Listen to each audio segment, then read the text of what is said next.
right, babies, it's that time again. Oh, yeah.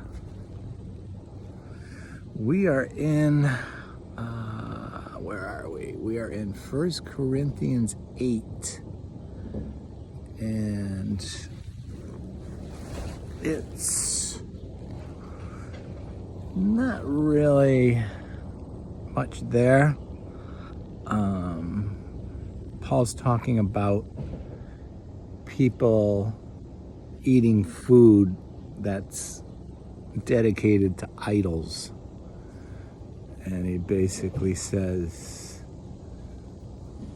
yeah, if your conscience can deal with it, go ahead and eat it because it's just food.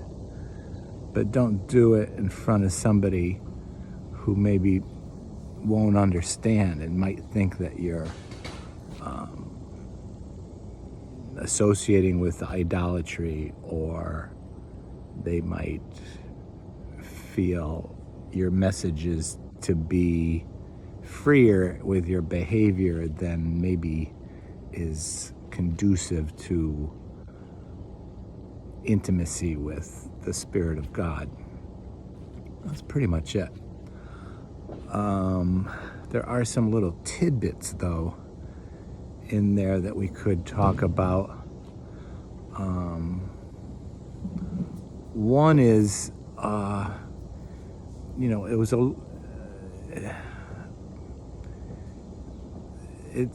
don't know, I wasn't planning on getting into this, but there are a lot of confusions around who Jesus is in his divinity. Like some people say, he didn't, he never claimed to be God. Yes, he said he was one with God. And if you've seen him, you've seen the Father, things like that.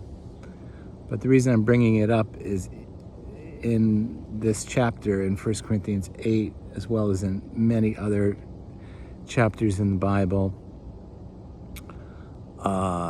there's a reference to God the Father and our Lord Jesus Christ. And, he never says, our God, Jesus Christ. So I think it's important to make that distinction, even though when I pray and I'm trying to communicate with God, I kind of vacillate back and forth between Father and Lord, and I don't really feel the need to make a distinction. However,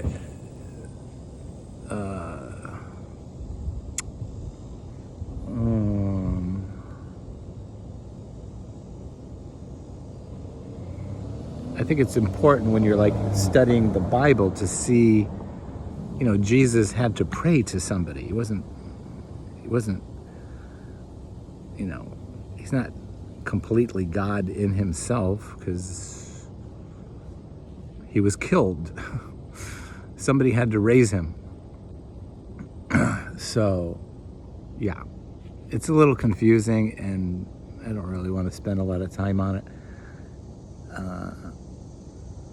I would like it to be ironed out someday, but I'll just wait for the Spirit of God to reveal that to me in the right time, as I do with all my questions. I try not to perseverate on anything because then it just, it gets to be all-encompassing, and then you're kind of stuck in this mindset of, oh my gosh, I don't know the answer to this question. How can I go on? You can go on. You've gotten this far in life without having all the answers to all of your questions. So you just kind of leave it in God's hands and know that because he loves you, he's going to let you know what you need to know when you need to know it.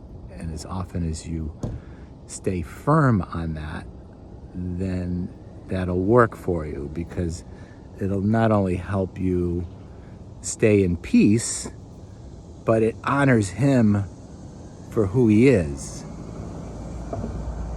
You know,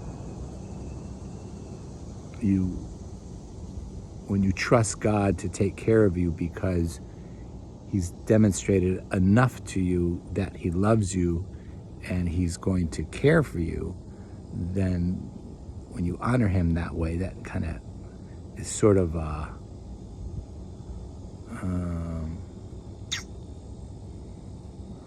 it's almost like the necessary foundation for him to act.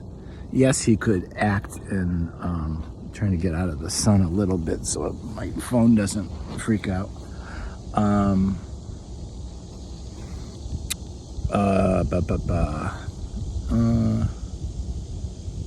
Yeah, he could act unilaterally, which he often does. In fact, if he never did, we'd be totally messed up, right?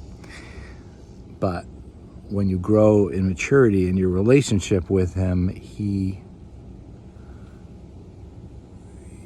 he's blessed to see you trusting him, because that means you understand who he is, and he's being given up a position in our lives to act on our behalf because we trust him. Yeah, baby.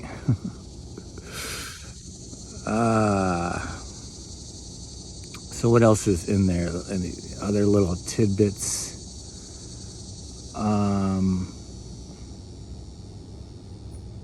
Oh yeah, he says something like,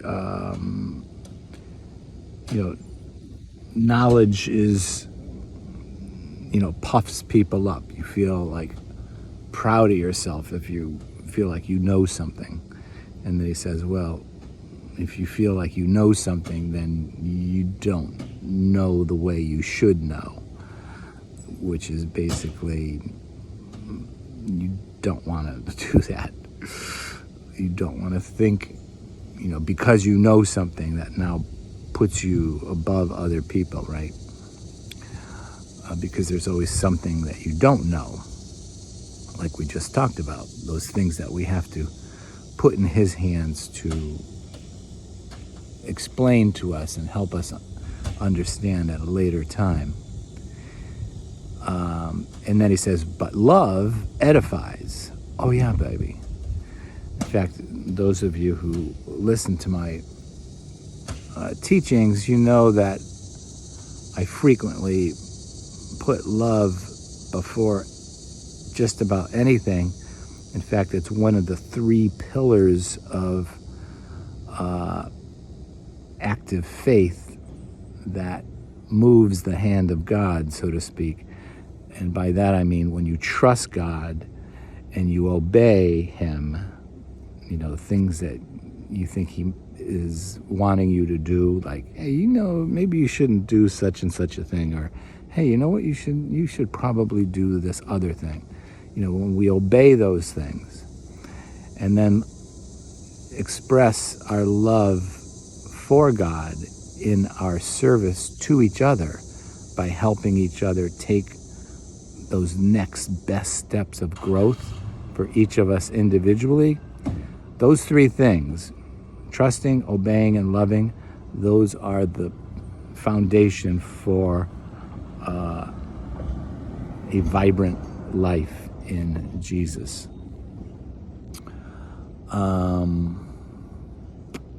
What else is there? While I was talking, I was thinking, oh yeah, there's that other thing.